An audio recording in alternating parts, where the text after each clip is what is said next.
Hey partners, I just got off of an awesome interview with a POCF in our community, Lena Kalafor. And I know Lena because she found us through Google and now is a part of our private group chat. And she's one of the most bubbly personalities in there. And it's so nice to have her. And let me start over by saying, welcome back to the Partners of Commercial Fishermen podcast. I'm stoked that we're here together, as I am every single week. And I feel that we really connect on the real ass stories, not real life, the real ass stories of what it's like to be a partner of a commercial fisherman. And this is no exception. If you're new here, I'm your host, Megan Waldrop. Welcome to the fold. Welcome to our crew. Pull a seat up at the table. Let's sit around and discuss what it's really like to be with a commercial fisherman, to live this incredibly unique lifestyle. It's such a cool thing that we can all relate to. And one thing about commercial fishing is that it never ceases to amaze. It's never boring. There's never a time where you're like, it's just the same old day in, day out. It's not a job at HR. It's not any kind of typical profession. I throw out HR because I Googled that. I was wondering what the safest job in the world is, because commercial fishing is in the top. I mean, depending on what list you're looking at, commercial fishing is one of the top 3 in the world. In the United States, it's 28 times higher fatality rate than the average job. So yeah, it's freaking up there. And I was wondering, what's the safest job in at least America? And it's being in HR. So if you're in HR, heck yeah, look at you. You're safe. You don't need to worry about it. I doubt your partner is wondering if your mortality whenever you leave every day to go out the door. However, partners, that's what we think about every time they leave the dock. And it can be taxing. And also, this is where community comes in. It becomes a lifeline. It becomes the support you didn't know you needed. And that's why I love our private chat. And Lena has been so cool in our chat. And it's been so interesting to watch her grow, because not only does she talk about what it's like to build a life with a commercial fisherman while living long distance, because she's living in Florida while her partner, James, he works out of New Jersey. He's a clammer out of New Jersey. And she opens up about the unique challenges that come with those long fishing trips and the emotional ups and downs of the reintegration when he returns home. And I know we know. But I was going to say that it's been interesting to see her in the group chat talking with other POCFs who have been in the game for a long time. And it was so cool to see how she was so inspired by what everybody was doing to help their fisheries. And at the beginning, she said, man, I really want to learn how I can get more involved. I'm in Florida, but my fisherman's in New Jersey. What can I do to get more involved in the fishery? How can I help? And you'll hear in this interview how she's really leaned in and went from not knowing how to get involved to now helping 90 plus fishermen advocate for their fishery. It's really, really amazing. And not only that, she gives us a peek inside of her newly developed spice business called Spice Business. Let me just back that up. Her spice business is called Knead to Relax, Knead to Relax. And the way that name came about is so great. She did it because she needed to relax as a partner of a commercial fisherman when she was wigging out about her partner being gone. And now she makes these incredible organic spices that I've used multiple. I'm still going down my list of all of the ways that I can use them. I'm going to defrost chicken right now so I can put some in my meal tonight. But it's just such a chill, cozy, natural conversation. And this is the first time that we've actually met each other via Zoom. We've been chatting on the private group chat. But it's how it is. It's like putting on a comfortable pair of jeans, talking to a partner of a commercial fisherman. You don't have to explain yourself. It's like you've known each other forever because we have this tide that binds. I like to say the tide that binds. Get it? I know, knee slapper. But also one of the best parts of this interview is at the very end, she talks about the heartfelt way that she and James stay close, even when they're miles and miles apart. And it's a really sweet symbolism, like this symbolic way that she's able to hold him safely near her. And I love it because all of us kind of have our ways of doing that. And for me, when people are asking, they're freaking out, like, what do I do? I've been there. Believe me, I've been there. You're kind of spiraling. You haven't heard from your fisherman. And my biggest advice is, You pray for a white light of protection to surround their boat. You trust in their abilities, and then you move on with your life, or else you'll lose your shit, because that is how it is for most of us.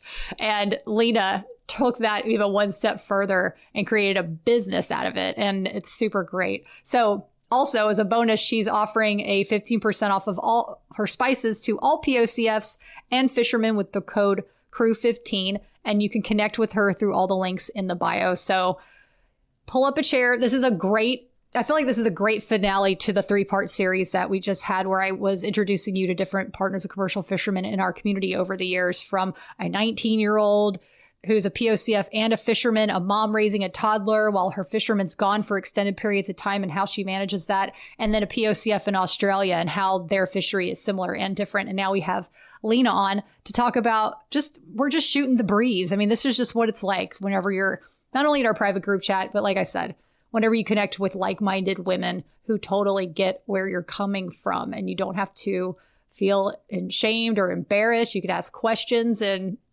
like Lena, you could start to be a huge advocate and start a business. I mean, the world is your oyster. Fishing puns. They will not end here. Thank you for being here. I hope y'all enjoy this episode. If you love it, please let me know. Shoot a screenshot, send me a DM. You can email me at support@pocfpride.com. Also, I'd love to hear your story. If you're a partner listening right now, holla. We want to share what's going on with you, with your fishery. It doesn't have to be, our interviews are super chill. Like, you don't have to be nervous about anything. We would love to hear your story. We'd love to learn more about how you're navigating this lifestyle, because just as you feel less alone hearing interviews like this, just think of how many people that you can also help in the process of just being like, oh, I'm not the only one who feels this way. And it's totally okay to feel the highs and the lows, and nobody's going to judge you for it. We got you. So without further ado, here's Lena.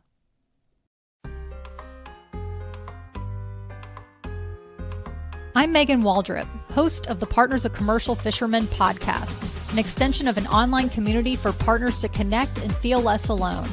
Our podcast invites fishermen, family, friends, and supporters of the industry to learn, laugh, vent, and hear stories about this incredibly unique way of life. What do you say? Let's dive in.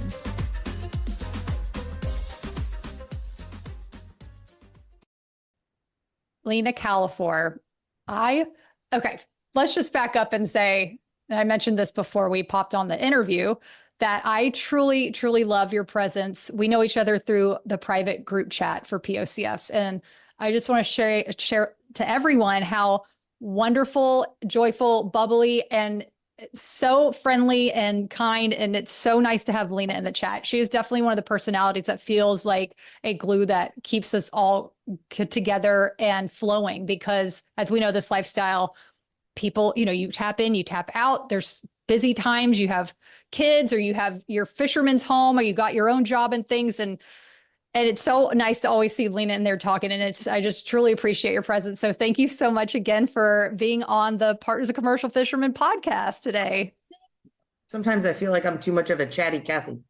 We love the chatty Cathy. That's what that's what I love about the chat, is that all of our personalities are out, you just start chatting like you're chatting with friends that you've known forever. And that's great, because there's also that sense of, we don't have to text back right away. There's no obligation, because we understand what it's like. But whoever is available, we're like, picking up, let's just blah, blah, blah. And then whoever can bounces in. I mean, it's really nice. Flow. Oh, I love that. I love that. Well, thank you for being a part of our community, and let's share with others. Thank you for sharing your life today before we even get started. Can you tell us where you're from and a little bit about yourself? Okay, so turned 40 this year. I'm originally from Sayreville, New Jersey. I grew up there until I was around 21, 22. And then now I am in Spring Hill, Florida, which is about 45 minutes north of Tampa. I love horses. I've always enjoyed fishing and stuff like that. And now I have James, and I have my 2 bully breed babies that are like my kids. And I work for part-time now for an underground utilities company that installs like water, storm, and sewer. and I have Need to Relax to keep me busy. Yes. Need to Relax is Lena's spice company that we're going to talk about later. And the way that she came around this title, I mean, it's just so on point for being a partner. But so let's start with how you even became a partner of a commercial fisherman. You're Fisherman James. How did y'all meet? And what was it about him that you thought, man, this guy is different? So we met on an online dating site, and then it turned out that he was only 10 minutes away. Oh, nice. Or less, actually, like more like 7. And actually, he disappeared for a week after we first started talking on there. He just poof. And then he came back, he asked to hang out. And literally from that day, we have been inseparable as far as talking to each other. We talk every day, stuff like that. And I forgot. No, that's great. How long has it been? There was. It'll be 3 years, August 7th. Oh, I love that. And so, okay, you mentioned that you love to fish. Did you have any experience within commercial fishing, or did you know about commercial fishing before you met James? I had no idea what a separate world commercial fishing was. I had gone fishing with my dad. Like, we had a little 18-foot that we would go out into off of Jersey. I went blue marlin fishing with my dad out in Hawaii, party boats down in Florida, but no idea about the commercial fishing world and how big it was. Yeah, that's join the club. And that's why I love it. That's why we can all chat, because it's like, wait, what's happening? Because even partners that I've met who have been in fishing families, I mean, 5th generation fishermen's wives, second generation, have grown up around having family in the industry, and say when they started being with a fisherman, dating a fisherman, it was an entirely different ballgame for them too. So it's so curious how you could be like us. We had no freaking clue what we were getting into when we fell in love with a person that's in commercial fishing, or you might have an idea of what the lifestyle is like, but then the emotional life of being with a fisherman is a completely different ballgame. So I love that we can all relate on that level. And so James, it's been 3 years. That's so cool. So where does he fish? And can you tell us more about his fishery? Okay, so James fishes out of Point Pleasant, New Jersey, with a fleet. There's about 8 boats in the fleet. He does clamming, which is dredging. And growing up, I always thought like dredging was like the worst thing in the world. Like, as a little kid, thinking, it's destroying the ocean bottom and all this stuff. Well, I never knew that. So there's a big hose that comes down and in front of the dredge, and it has a really high PSI that pushes water down and basically liquefies the bottom. And the dredge actually comes behind and scoops up the clams. Like, when I'm describing it to my friends, I'm like, kind of like a kitty litter scoop. It's picking them up. What else about they go anywhere from like 60 to 70 miles offshore down to up to like 150 feet. What else? I love that Lena took notes, because I send out questions beforehand just for, you can choose to have questions or not sent. And it was nice I always love sending questions because it gives people a chance to prepare, and the answers are more, we can get into more details that way. And also I have to say, your pause makes so much sense to me, because I would be the same way. What are my notes? What's going on? Fishing is so massive, and it's so freaking different with every fishery. It's really hard to keep up. I didn't even know that's how they dredged for clams until you just explained it to me. So that's amazing. And he goes, how far? You said 150 miles. Anywhere. So they'll go anywhere from 60 to 70 miles offshore. Surf clams are closer inshore, and quahogs, like in Family Guy, are further offshore. They'll go to 250 feet down. The boats are anywhere from from what I know, like 80 to, there's one in his fleet that's 140 foot long. What? That's 40 foot wide. Holy. It's huge. The owner of his fleet just had this boat built. It's a double dredge boat. So there's two instead of one on it. And it's diesel electric. So it's all electric run with diesel backup motors. Oh, wow. Which is pretty cool. That is cool. Oh my God, what a massive boat. Chris was fishing on a 32-foot boat. So a completely different experience. Yeah. So you're in Florida. Y'all have a home in Florida together. He fishes out of New Jersey. What does that look like? Is he gone for an extended period of time? Is he gone and then comes back? Is there like a stretch of a long season? What does it look like for y'all? So clamming is year round. Okay. So like in the summer, because the clams are so far down, they have to have chillers in the bottom of the boat to keep the clams fresh. Because obviously going from so cold to so warm that they'll die. So the chillers help, but they're on a more of a structured schedule. So it's like, I know every Thursday and Friday now they'll have off. So they can plan for like every 3 weeks, maybe come home. And once it starts getting cooler, then it's like balls to the wall, go, go, go, go, go. So the winter months are more when he's gone for a long time. I think the longest stretch we've been gone has been 4 months. It was like mid-August to Thanksgiving. And the shortest would have been like 3-ish weeks, a month. Okay. Somewhere in there. Yeah. But yeah, it's always hard figuring out like, okay, giving him time to decompress. Like, okay, I gave you a week. Now can we get on the house stuff? Like, right. Finding that balance in there is a little difficult. Oh my gosh. Yes. You're speaking to the choir for sure, because I remember, when Chris comes back, or when he came back from Bristol Bay, he fished the Bay for 15 years. This is the second year he hasn't gone up there.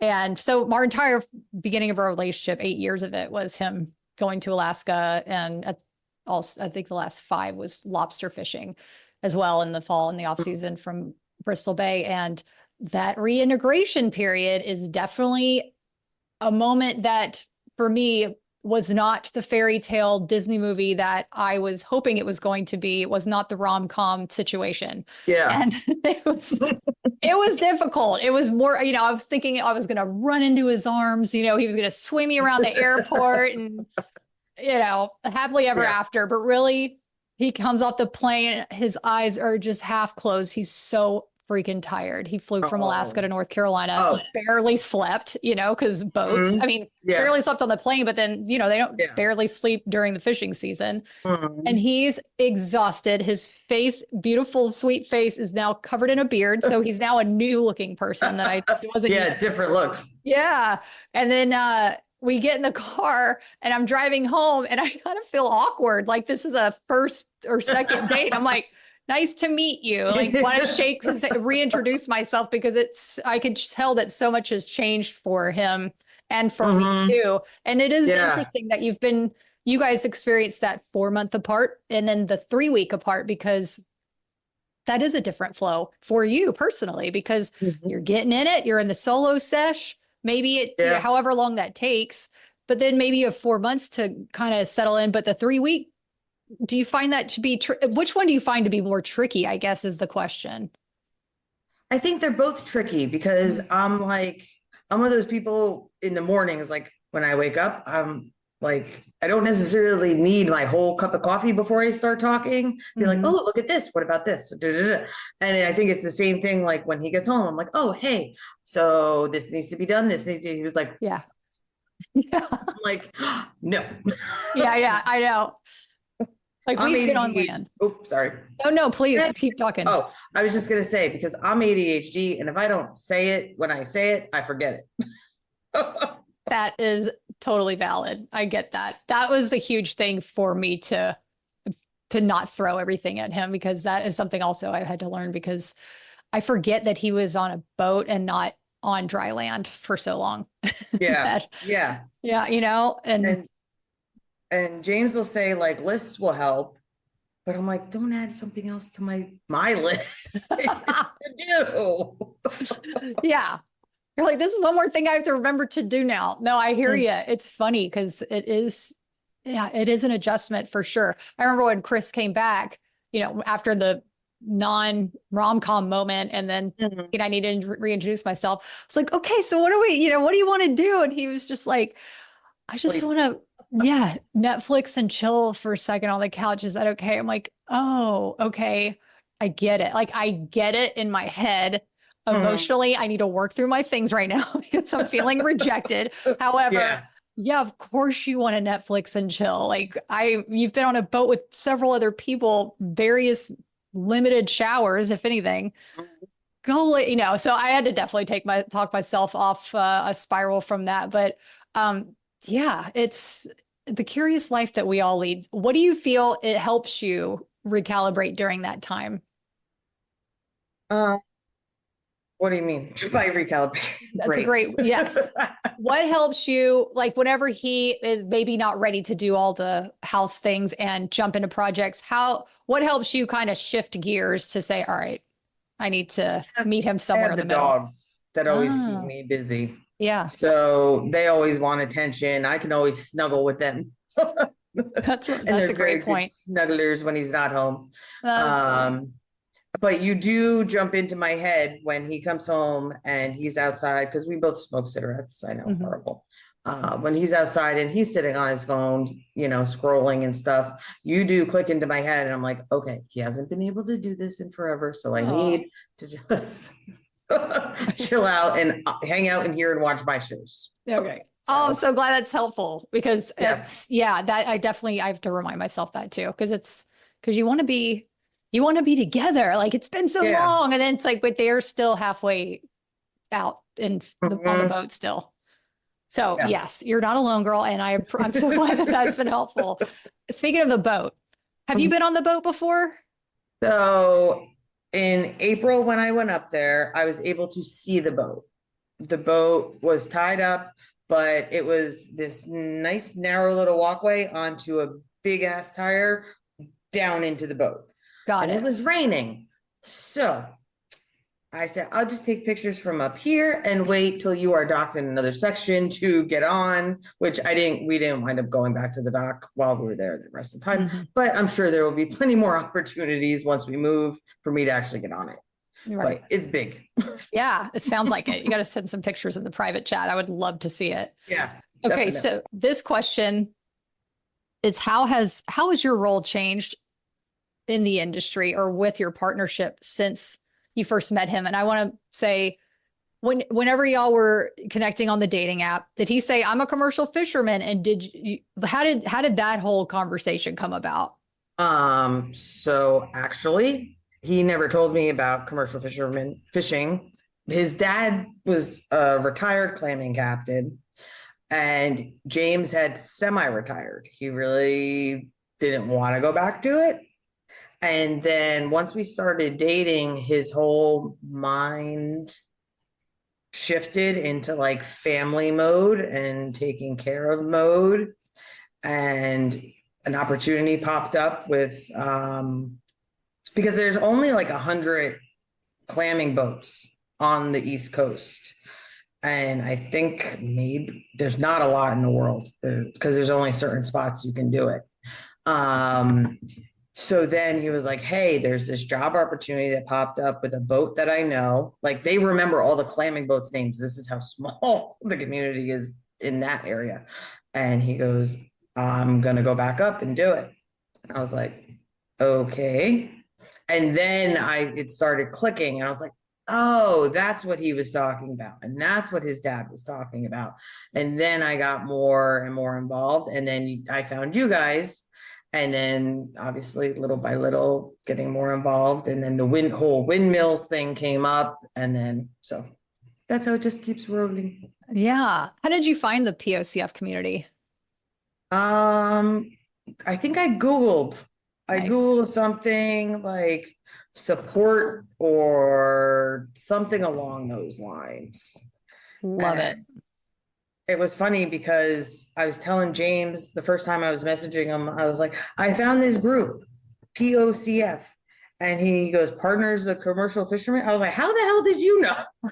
No way. Yeah. He was like, I'm really good with acronyms. I was like, I see that. Yeah, I know. I feel like fishing is full of acronyms. That's so Awesome. Oh, that's so great. Yeah. I'm so glad that you found the community that way. A lot of people find us through Google, which I love because it is such a unique lifestyle that you're like, what is happening? I don't find any morsel of figuring out what I even can possibly expect, which I feel like there are commonalities no matter what, but the one consistent thing about fishing is that you just don't know what to expect at any moment. It's constantly changing. And that strength of being flexible and adaptable is really is what's going to keep us going. I mean, whether you're a partner of commercial fisherman or a fisherman, and heck yeah. So this is for us, y'all, because that's what we do. Yeah. It keeps it adventurous. We need support. Yes. Hell yeah. So you went into not really knowing what was going on. And then how has your role changed? Because I know that you reached out on the group chat because you were asking about support in a certain area. Would you like to share about that? So you're talking about the windmill part? Yeah. Mm-hmm. Yeah. So it changed to actually bringing things up and then emailing. You made that lovely template. Inspired by you. And I just started spreading it around, especially to friends and family in New Jersey, because I don't think they really understand the impact that's going to happen to their electric bill. And it's high enough already. I know one of my good friends who's coming down actually tonight. I'm very excited. Nice.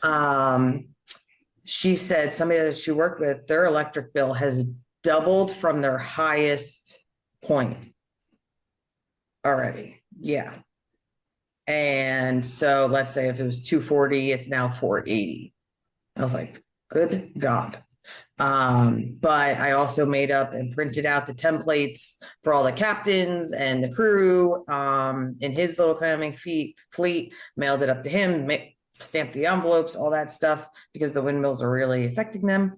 And so I've actually gone from not knowing anything and not saying anything and just being kind of like a fly on the wall to trying to help and trying to advocate. And because I don't see anywhere really around here that I can do that for up there where it's happening. Right.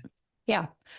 That's such a great point. So I want to backtrack and just explain a little bit further that in our private group chat, there's 2 chats at the moment. There's one for POCFs who have been with their fishermen for less than 5 years that just started. Lena is in the OG chat, which is with partner POCFs who have been in the game and are huge. I mean, they're big into advocacy. They're big into running the fishing business, selling seafood, and into also we have some that fish with their fishermen. And so I loved how Lena was inspired, it seemed, from our conversations of how these women are really getting involved. And I remember you saying, I really want to know how to get involved. I'm not really sure how to do it. Next thing you know, Lena is talking about how the wind farms are affecting her partner's fishery, which I know is a huge topic within the community worldwide. Everywhere. And in England, I know it's a big topic too. And I remember us talking about, you wanted to get more involved, and there was a place, or there was a way for people to speak up about it. And I remember you reaching out and saying, who wanted to speak up, and asked if I would be a part of that. And I said, I, first of all, completely flattered. Second of all, I know that there are other women well more versed than I am in their own fishery when it comes to this. And so on my end, I'm thinking, well, okay, how can I continue showing the support? Like, what can I do? And so that came to the idea of an email template that you can write to your government officials, any kind of official you need to send a template or a letter to. And so I created the template inspired by Lena and sent it out to our private group chat members. And Lena fired that bee off to about 90 different fishermen, and it's been sent. And it was so cool to see how you took this interest and now have really made a huge difference within your community in such a short time. So kudos to you. I'm really in awe how you did that. It was something you wanted to do, and you are making a difference. So hell yes. And this kind of goes into what are some of the challenges in fishing and in the fishing business that feel really evident to you? And I feel like maybe you brought this up. Is there something else you'd like to talk about or maybe elaborate on? I think it's like the biggest challenge right now for just us is the windmills, because I mean, I've always been a little kid that, even I think I was maybe 6 and my cousins actually came over from England. And they were like, what do you want to be when you grow up? I was like an oceanographer. Oh, And, you know, I've always loved whales and dolphins and this and that. So the fact that these windmills have permits to kill animals on the extinction list, and that Sea Shepherd hasn't stepped up or really said anything, or, you know, with these these whales showing up dead. I think there was just 3 in the past 2 weeks, magically, when the windmill construction started again. You know, that really tugs at my heartstrings. And then put on top of it our livelihood, you know, it's a big deal for us.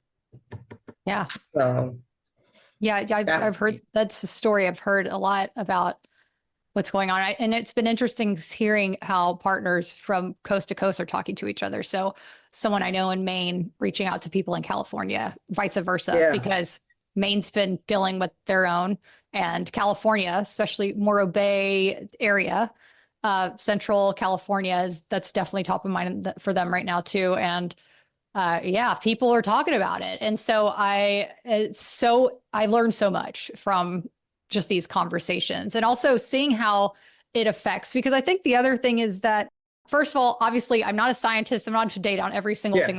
And I really love to learn. Well, I don't love to learn this, but what's been interesting is learning how it affects the industry, because on one hand, it's not that fishermen and fishing families are against renewable resources or natural, you know, we're not against that. It's the way, from what I understand, is how it's being done and how it's affecting the fisheries. And that's really what it comes down to, is the livelihood and how can we do this.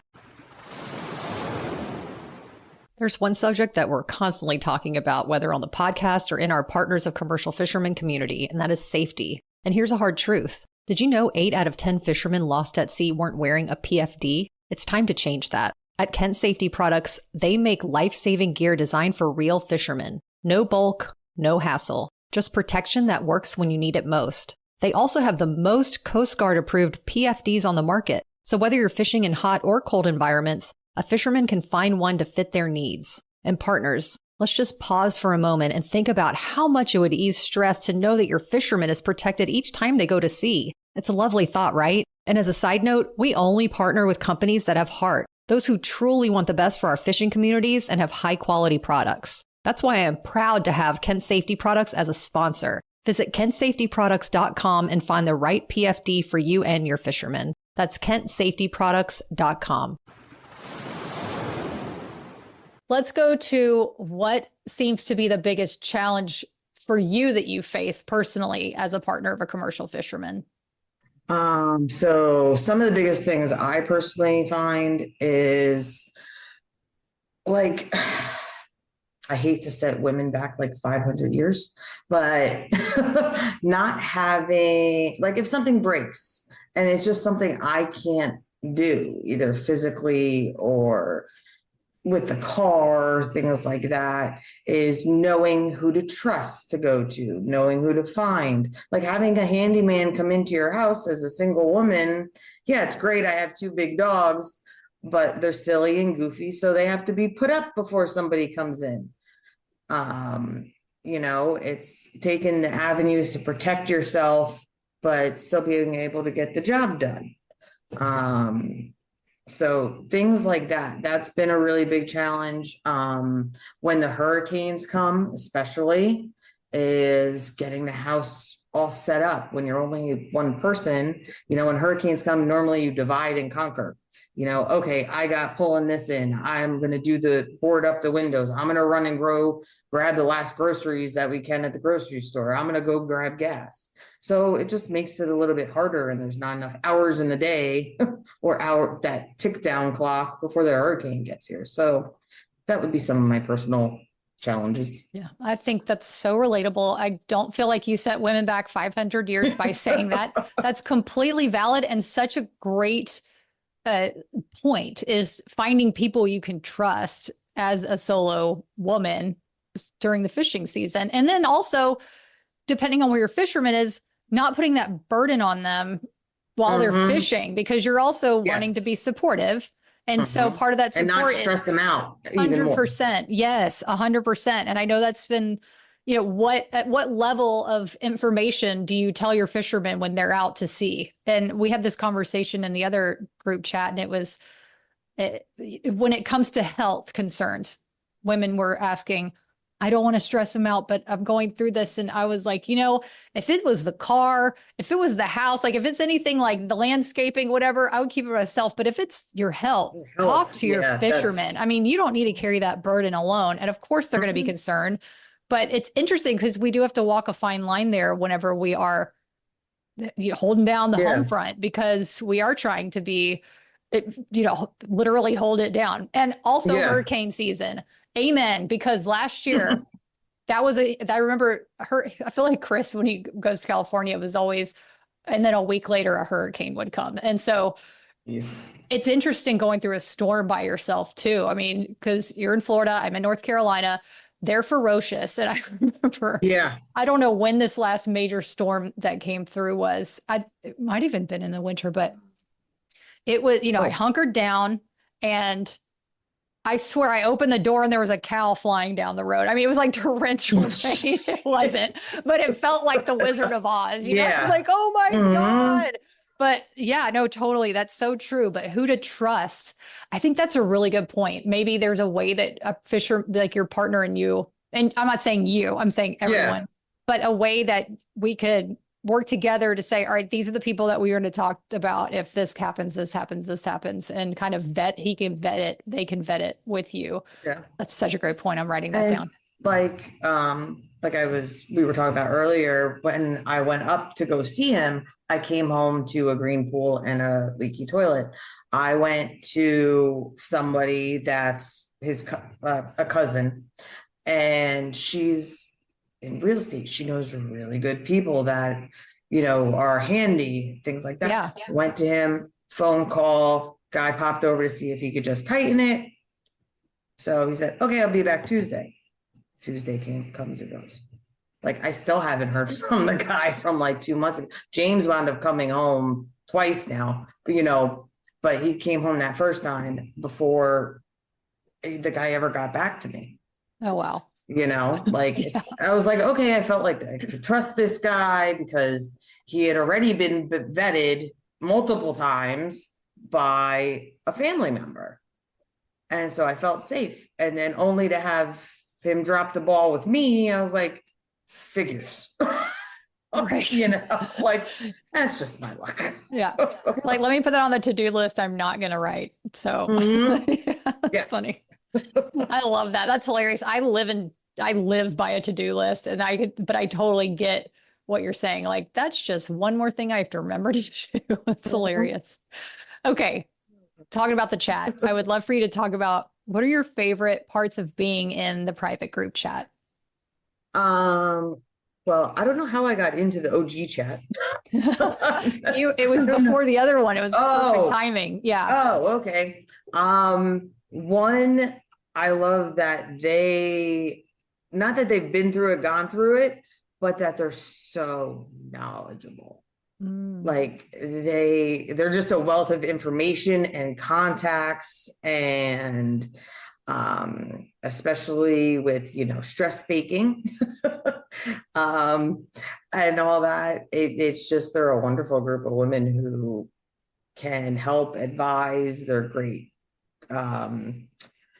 even network contacts, and they're super supportive. And it's nice. You can pop on there for, you get 5 minutes, even when your fisherman's out, doom scrolling, decompressing. Right. And hop on and say hi and just even say, I'm lonely, and have a great short conversation that might snap you out of, falling into any deeper, upsetness. And it's really nice. Oh, I love that. Okay. So this just came to me as you're talking. I'm wondering, would you like to be in the POCFs who have been with their fishermen less than 5 years? Now I'm wondering if it would be a good idea to combine them all. I'm going to survey the group, but what do you think? What are your thoughts? No, because I know everybody now. Right. And right. I like it. And it's not a huge group. It's smaller. So I recognize by names. Mm-hmm. But no, I like my group. I think it'd be interesting to pop over and see what the conversations are over there, because they might be something I might also have going on. But being in the OG group, they probably already know like other ways to handle it and more ways and trial and error. So I'm cool with that too. Cool. Everybody, I'm like this. Everybody's hearing a live creative idea swapping right now. So we'll see what happens. But regardless, if you sign up for the group chat, you can choose right now. But eventually, I'm wondering if this needs to be one beautiful giant group chat. So we'll see. To be continued.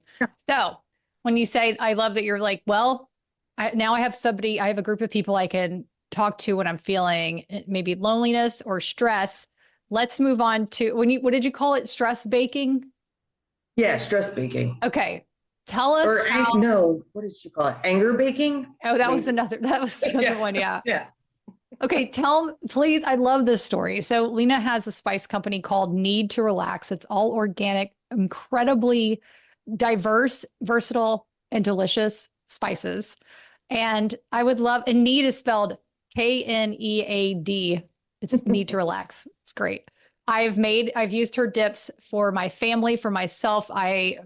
Everybody loves them. It's now my secret recipe. That's not a secret because I say it's from POCF, Lena, and they are thrilled to know that it's from a partner, which makes it even cooler. So could you please tell us where the name came from? So the name came from, I originally started baking sourdough because that was the trend. And I was like, okay, let me try this out. Maybe that'll help. And so I started doing that. And James just came up with it because it also had but it had dual meanings, because I am a worrywart and I get super stressed and all that, especially when he's gone, and I start going down that rabbit hole of how dangerous things can be.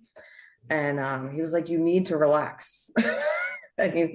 So it went from the sourdough baking, and I was going to try, because he told me, well, you should try selling it and, starting a little business that way, and that'll keep you busy was more of his point and not go down that rabbit hole. So that's why it's spelled Knead, because it started with the sourdough. And so then I was like, my friend invited me to do a flea market with her for her small business, but also she was like, oh, you could do the sourdough. And I'm like, yeah, waking up at 2 a.m. to bake for people, not my deal. So I was like, oh, I've been making James spices, like taco seasonings that are healthy, that don't have sugar in them, and added extra crap. And so I was like, that's what I could do. I could make healthy mixes. I know some different dip mixes and things, and I can expand. And it just so happened that she had given me her wholesale site, and there's these great seasoning people on there that had one of the things I love the most, which is black garlic. And I knew black lime is also in that umami group. And so I was like, okay, well, so that covers savory, and you have your citrus, then you need your heat. So they have this pepper. I'm not sure of the other pepper that either it's having a hard time growing, they're having a hard time getting it worldwide. So this pepper, cobanero pepper.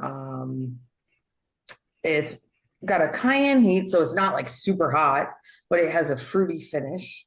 And then everybody loves sun-dried tomato. So that's like my 4 main groups. I know it hits on everything. And then, so we went to the flea market and we did the spices. I did the spices, but like I was trying to, sorry, I'm mumbling. It was mainly to try and get rid of the extra crap in our houses and see if it could survive outside of a flea market stall. So I had some success there, not a huge thing. And she did as well, to where she opened the farm stand that I just recently put samples and the pouches and actually pre-made dips in, which is an avenue I'm looking maybe down going. And so James is the way that the name came up, because I would get stressed out. And now when I'm stressed, I can just start whipping up recipes and working on pricing and working on the packaging, which is always a challenge. Or I could be filling bottles or something else to keep my mind off of it when it's stormy and rainy and crazy out in the ocean. I love it because it's so on brand for a partner to first need to relax. It's hilarious that your fisherman brought that up and that you do it while he's fishing. I mean, I love that story. It's so interesting. It's so unique. And to us, our community, it's so freaking relatable. And if I remember correctly, I think that when he's gone, don't you light a little LED lantern as well? Yes. Actually, it's a wax melter, which is even better. Oh, nice. Because I love candles. So every time he goes out, I actually bought 2 now, just because I'm weird and I like things even. So I have 2 of these. They're Edison bulb wax melters. And every time he goes out, I turn them both on. And every time he gets back to the dock and he made it home safely, I turn them back off. So it's kind of like, I know, like, not his guiding light, because I don't know where he's going, but his light, so he always makes it back home. Oh, I love that so much, because that's such a beautiful way to feel connected to them. Because I know that's such a challenge for many of us, is feeling connected to our fishermen. And how do you do that?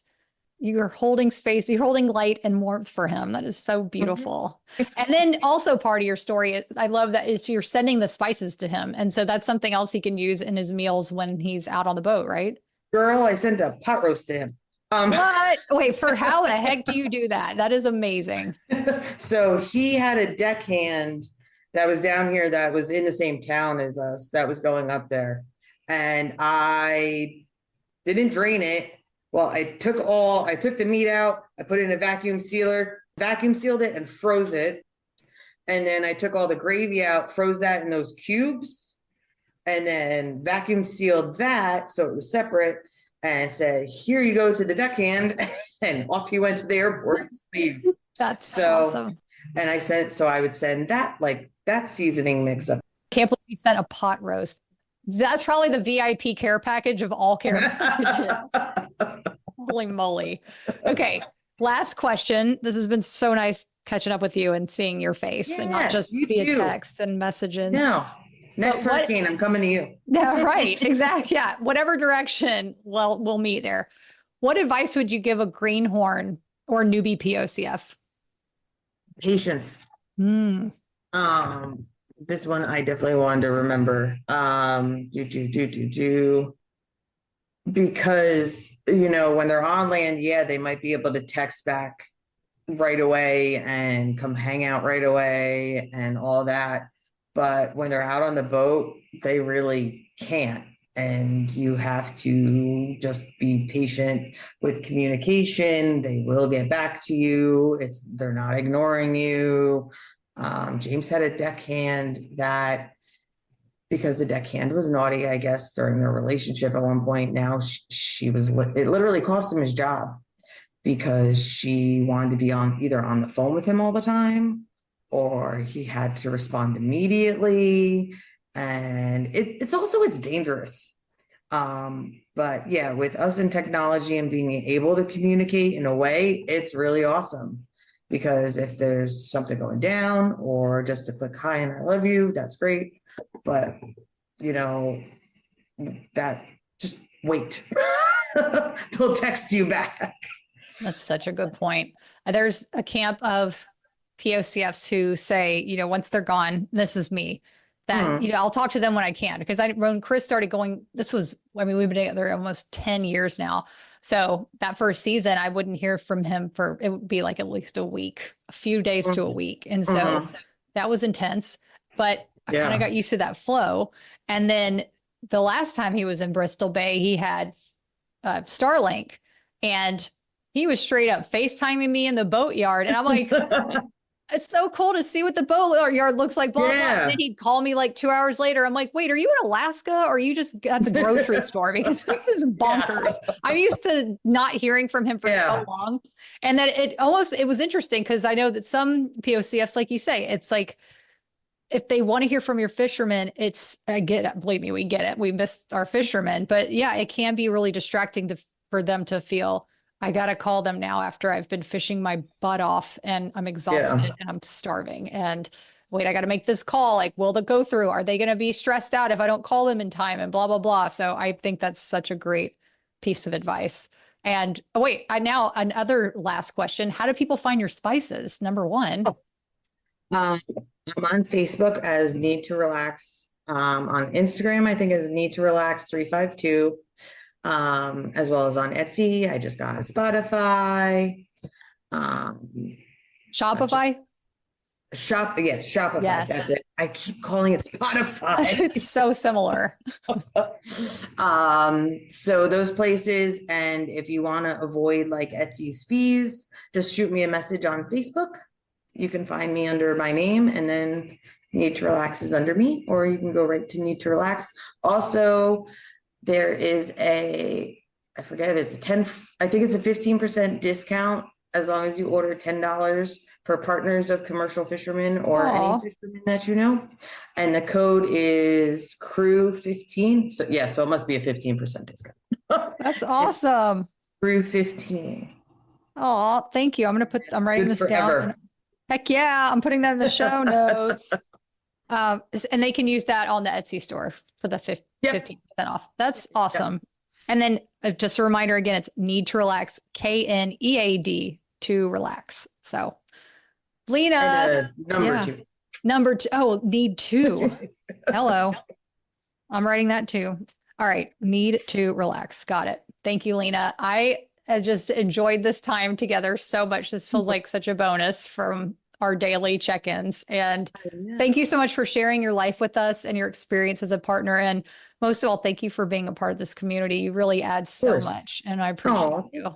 I look forward to growing with the community. Oh, heck yeah. We are thrilled to have you. And I can't wait for other people to join. If you want to connect with Lena and other awesome POCFs, you know where to find us. You go to POCFpride.com. You can sign up for the private group chat. If you have any questions, you can DM me at Megan.Waldrop or email me at support@POCFpride.com.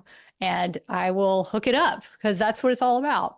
Us feeling like we are not alone, but also getting to meet really cool people. And I love what you said the other day in the chat was that you felt like everybody in the chat felt like friends and sisters. Like there was that type of sisterhood there. And that's totally how it feels. It's an instant thing. You don't have to feel like you need to do some long intro of who you are, what's going on. I mean, we're curious, like where you live, like what kind of fishery that your partner's in, or maybe that you fish. And, but yeah, you just boom, just tell us what's on your mind and we're here. So it's as casual as this conversation was today. So awesome. Thanks so much, Lena. I'll see you in the chat. Sounds good. Right. Thank you so much for listening. To support our community, I'd so appreciate it if you'd tap the subscribe button to this podcast or write a review. And if you're a POCF who wants to connect further, go to POCFpride.com for weekly vlogs and to learn about opportunities to join our private communities. We'd love to have you.